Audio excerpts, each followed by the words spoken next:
This is Stu Epperson from the Truth Talk podcast, connecting current events, pop culture, and theology. And we're so grateful for you that you've chosen the Truth Podcast Network. It's about to start in just a few seconds. Enjoy it, and please share it around with all your friends. Thanks for listening, and thanks for choosing the Truth Podcast Network. This is the Truth Network.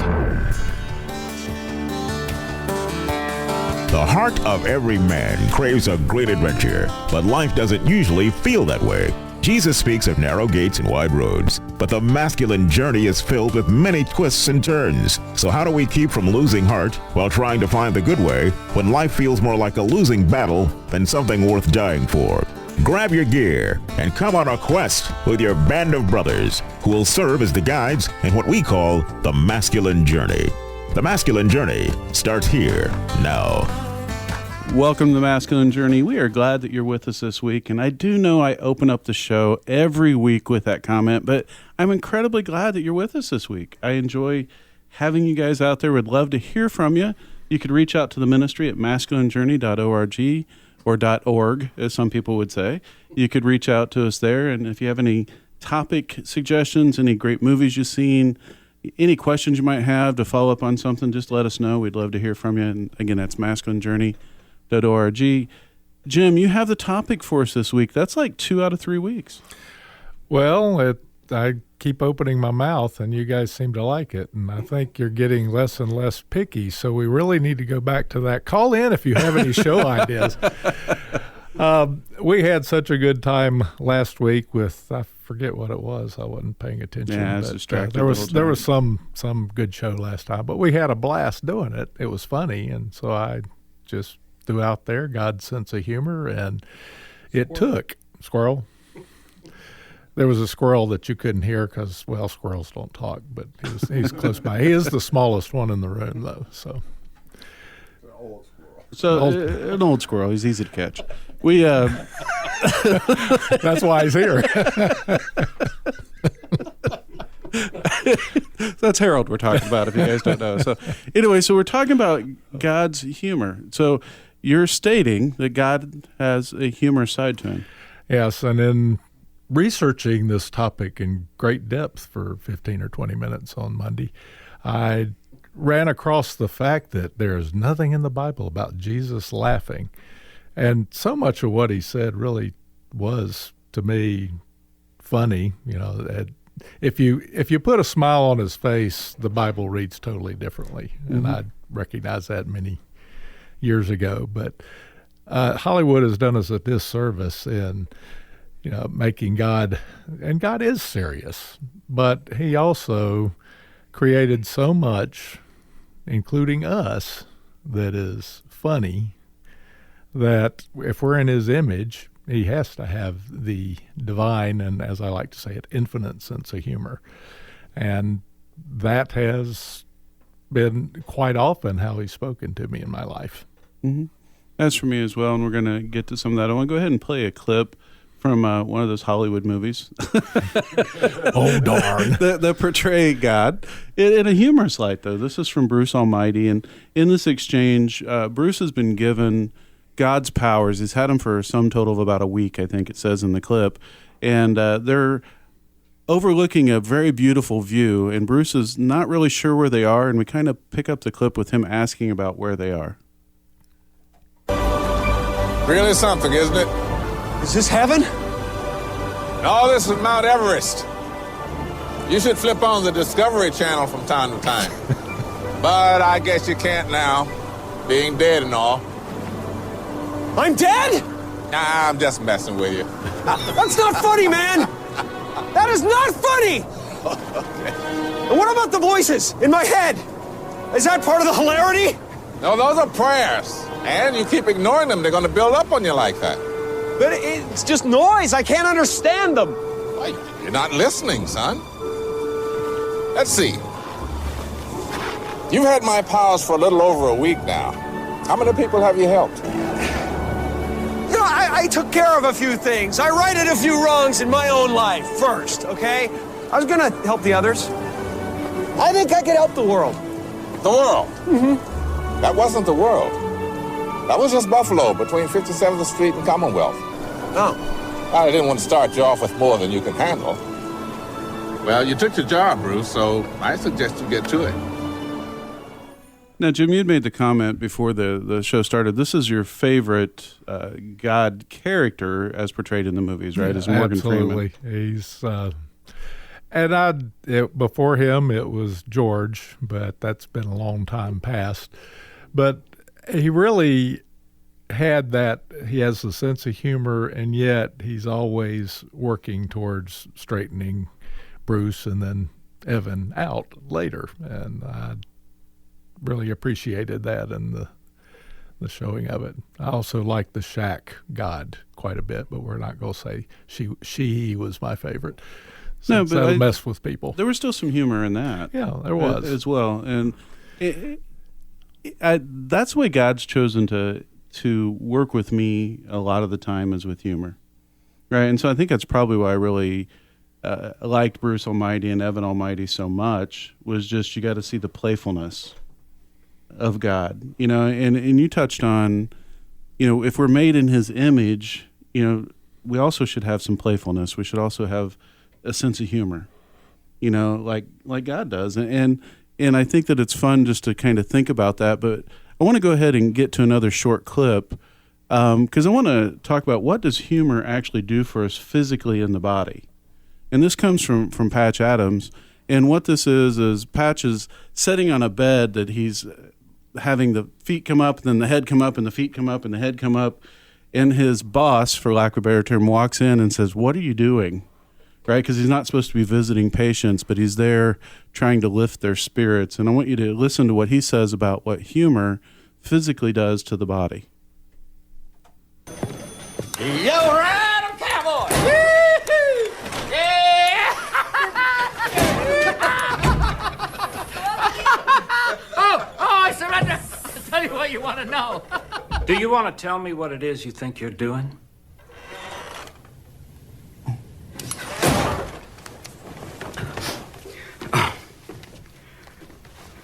Just getting a few laughs. And the American Journal of Medicine has found that laughter increases secretion of catecholamines and endorphins, which in turn increases oxygenation of the blood, relaxes the arteries, speeds up the heart, decreases blood pressure, which has a positive effect on all cardiovascular and respiratory ailments, as well as overall increasing the immune system response.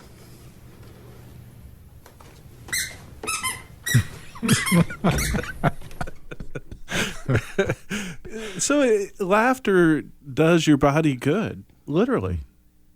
Right? I know that we talk about what we enjoy being together on Tuesday nights, and we do share what we're going through. We share some of our struggles. We share some of that, but mostly a lot of what we share is just laughter, isn't it, Jim?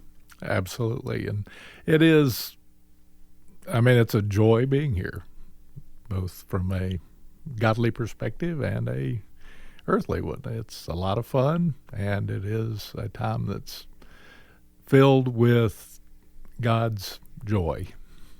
Well, would you like to kick us off on a story of God's humor with you? I'll start with the ancient ones, and they're quick. My wife and I decided we were going to have 2 children, 1 boy, 1 girl, and God laughed. And He did give us the girl, and she was wonderful, and my wife was pregnant again, and 2 weeks, it was actually we're very close to the anniversary of that. On Valentine's Day, there was a problem with the pregnancy, and this was many years ago, so there wasn't a real common ultrasound. Everybody didn't get one. You got one if there was a problem. And Carolyn went to the hospital and had her ultrasound and came out crying, and I'm sitting in my police car waiting for her. I said, "Oh no, something terrible's wrong." And she came out and got in the car and said, "We're going to have twins." So we had twin boys. So God gave us what we wanted and then some. And I always found that quite humorous. And the other thing was I literally swore to God when I was 16 years old I'd never step foot in another Southern Baptist church because I was mad at the hellfire and brimstone I was hearing. And some 30, 40 years later, He had me not only in a Baptist church, but in a Baptist seminary. So that was God, and that was, to me, quite funny. Yeah, God's humor tends to look like me eating my words. I mean, that happens a lot more frequently. It's really changed how I phrase things. I don't use words like never. I'm never going to do that. I try to avoid those because I've learned those are the ones I end up usually having to eat. Amen, brother. Yeah. One for me, and I've shared it on the air in the past, I remember going through a time where I was really just down on myself. I was struggling just with some sin nature and just not liking the way I was handling some things. And so, I'm sitting in my car, it's at lunch, and I'm eating my lunch, and I'm kind of praying, kind of not praying. And, I'm saying, God, I just, I'm sorry, I just tend to always just blow it. I end up where I don't want to be, right? And I know I need to be able to avoid getting here, those types of things. And I just hear him say the word grace. And I just said, well, God, I don't deserve grace. I mean, I knew, and I go into this long dialogue. I mean, I knew where this road would end. I knew that I would end up here. I mean, I obviously made choices that I shouldn't have made to get here, right? I don't deserve grace. And then, and so I thought I pleaded my case pretty well. And then there was a long pause, and he's like, isn't that how it works? And I literally just started laughing, and I'm like, yeah, I get it. Grace is by definition. I don't deserve it, right? But it allowed me to just take the pressure off of myself and then turn to him and say, okay, what do we need to do to fix it? Right? Because I don't want to feel like this again. I don't want to be here again. How do we fix this? And turn back into him. Because that self-righteous behavior of not deserving grace or taking grace was keeping me away from the one thing that was going to help me get healing. Right? And it sounded like, boy, definitely the right religious thing to do is just, hold, white knuckle it and not give myself any grace. But no, God was like, no, that's not what it is here. And again, for me, that's just the whole humor that really makes me let down my guard. Right? And it pulls me closer to him. And again, as we talked about in the Morgan Freeman character, and as he plays God, he's very good at that. Making the subtle points that make you laugh, but also get the point. Right. It needs to be meaningful. It does. I keep wanting to shove this over to Robbie just because he usually is not quiet this long. It's a test. We're going to see how long he can go without speaking. I'll give you one other story. We've got a minute going into break. And it reminded me, Jim, of having kids. Right? Heidi and I had our oldest son, Caleb, and it had been, 5 years and some change. And we were going to have another one. And so, I tell you what, we're going to finish that story when we come back because I didn't give myself enough time, and Keith's literally holding up the thing telling me 30 seconds left. But no, go to masculinejourney.org. We hope to have a boot camp announcement coming up in the next week or so. We're just waiting to confirm some things, but we're planning on the late April, early May, so kind of keep that on your calendar, masculinejourney.org. Now what do we do? Just be yourselves. Where are you going? I'm going to pick a fight. If it feels like every day is picking a fight, then you might want to come listen to The Masculine Journey and find out why we use clips like these to illustrate the story God is telling in the lives of men today. The truth is, God designed you to pick a fight, but which fights do we pick? Well, grab your gear and come on a quest. Every Saturday at noon. And now the Masculine Journey After Hours podcast. Masculine Journey Radio. Hi, this is Sam with Masculine Journey. I'm here with my son Eli. We're going to talk about ways that you can help support the ministry.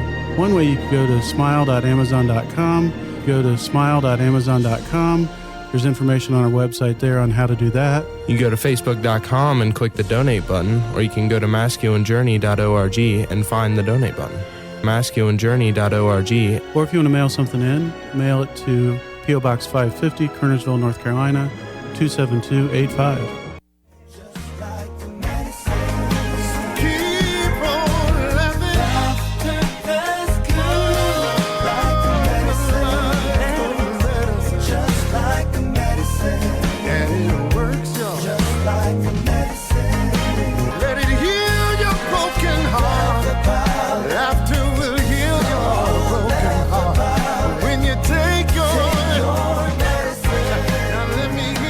I'm making you listen to the whole thing because you guys gave me a hard time about my bump, so I wasn't going to cut it off. I was going to make you listen to the whole thing. What do they call those balls that reflect the light? We were, Andy turned off the light, disco balls, so we could all enjoy it more. That would be called gospel, I believe. Yeah, okay. Yeah, it's B.B. Winans, and I probably said the name wrong, but it's a gospel ball. It's not a disco ball. With that song, maybe, but I actually enjoyed that song. All right, next time we do a show on God's humor, you can find a laughter bump. No, I did like the way it did say in the clip, and I wanted to play a few moments longer.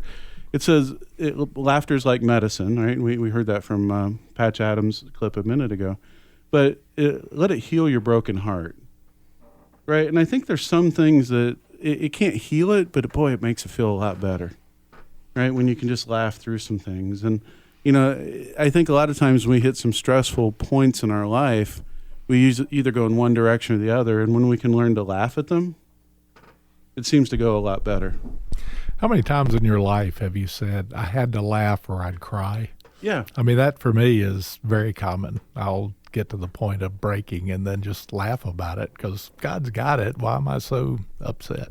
Yeah, as mine gets more stressful, I tend to get more, cynical is not really the word, but humorous about it just because I don't really know what else to do with it. I realize you're not Paul Harvey, but I'm waiting on the rest of the story. Oh, yeah, I did have a story, didn't I? Yeah, okay, so before the break, we were talking about... talking about my wife and I, when I was married, we'd had a son, and then there'd been a period of time we hadn't had any more kids. We'd already had 3 at that point. And so I was putting some pressure on her. I said, look, okay, I'm going to be turning 40, right? If we're going to have another one, we need to have another one, right? Because I don't want to be, my dad was 49 when I came along. I don't want to be that dad. Right, that your clock was ticking. My clock was ticking. Right, they don't say guys have a clock, and some of them don't, But I definitely had a clock ticking because I grew up with an older dad. I didn't want to have my sons grow up with an older dad, and so we said, okay, we're going to go ahead and start trying to have a baby. And we definitely want to avoid Caleb's birthday. That was our whole goal. We're going to avoid Caleb's birthday. We're going to get it, a couple months away from his birthday, just so we don't have to go there, and so we started doing what you have to do to. You said you didn't want your kids to grope. Was that involved? No. Okay, just checking. Okay, thank you, Robbie. I probably enunciated something incorrectly there.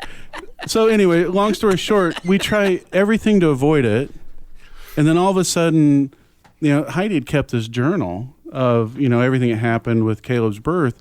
And she's looking along, and so it was coming up on the date when she'd found out she was pregnant, and so she did the test on the day that she'd found out before, and it said she was pregnant. And we're like, okay, coincidence, it could have been early, could have been late. Kept going all the way along. Long story short, we get towards the end of the period where she's carrying the baby, and it's time for the birth coming up here pretty soon. And so we're doing everything to get the baby to come early. We're eating spicy food. We're out on swing sets, trying to use centrifugal force, anything we can to get the baby to come, right? Medically, other than breaking the water, anything to get the baby to come. Not coming. So literally the day before Caleb's birthday, I'm like, look, do not do anything today. Caleb's birthday is tomorrow. We just rest. Don't get off the couch. I don't care what you do, right? She goes into labor on Caleb's birthday, and the boys now share a birthday. And, which the boys love it now, but it was just like, as much as we try, I could just see God laughing, going, you really think that you can control anything in this whole exchange? You did very little in the whole process, and now you think you can control when the baby comes. And so that was his humor. Good. Yeah, long story. Not much of a payoff, but that was my story. We got it. All right. Well, Robbie, you can talk now. Okay. All right. So my clip is, I just think that what you already talked about is, he just laughs when we think we know what we're doing.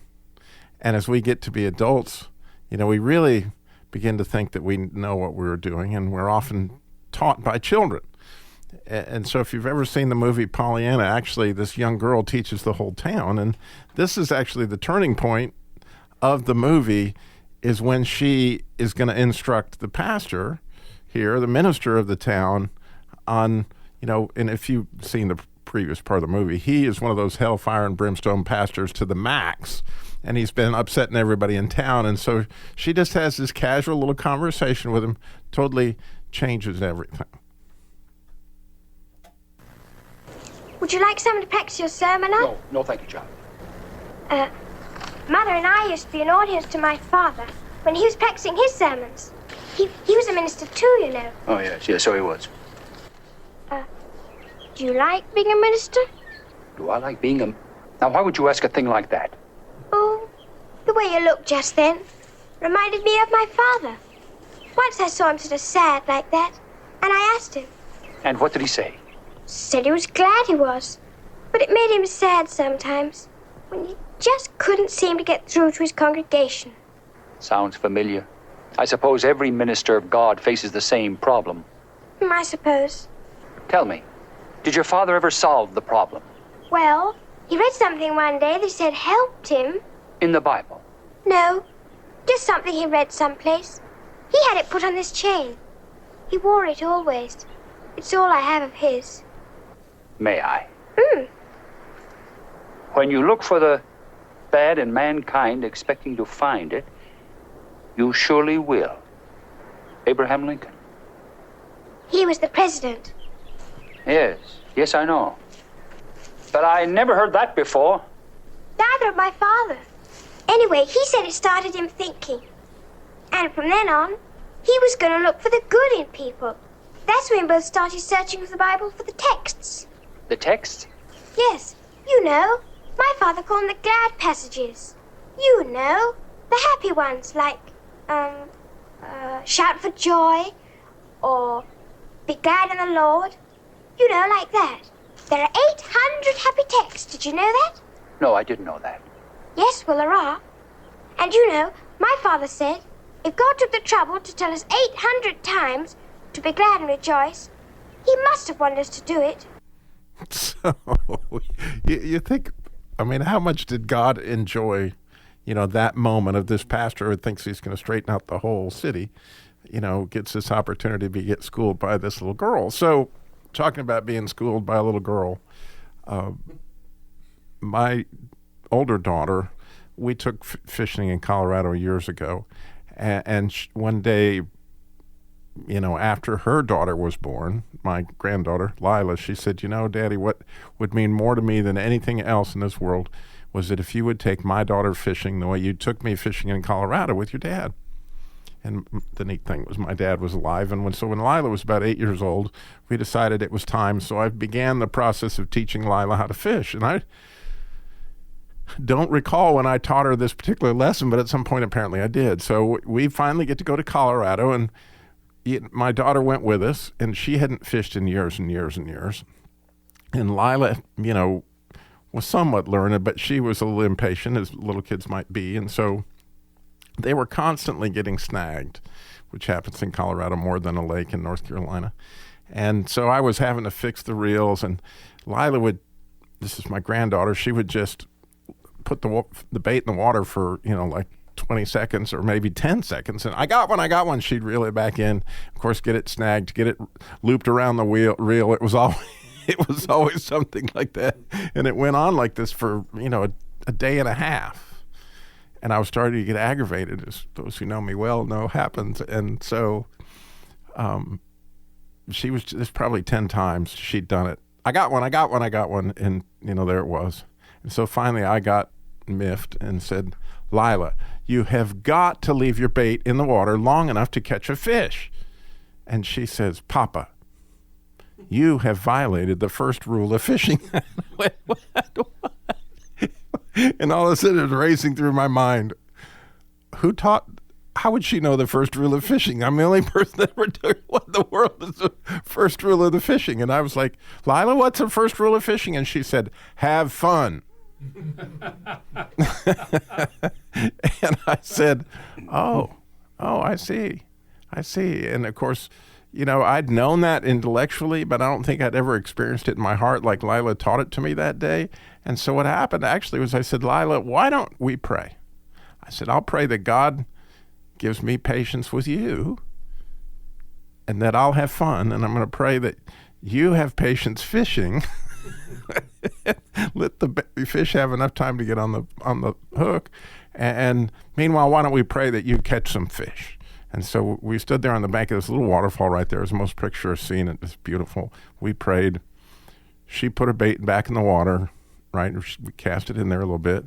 And I look out of the corner of my eye, and my daughter Tess now has a snag, and she's swinging her pole like you would when you have a snag. And I'm like, oh, here we go again. So I start walking down the bank. I'm not gone 5 seconds. I hear this, I got one. And I turn around, and Lila has a huge trout, and she's I'm seeing the pole bend, and I got you little Dickens, and I can see the fish going all over the stream. She catches the next 4 casts. She catches a fish, and her mother started catching fish, and it was just like the whole adventure completely turned around all right there, and God was just laughing it up. I mean, I've laughed about it for years. It's one of those lessons he taught me.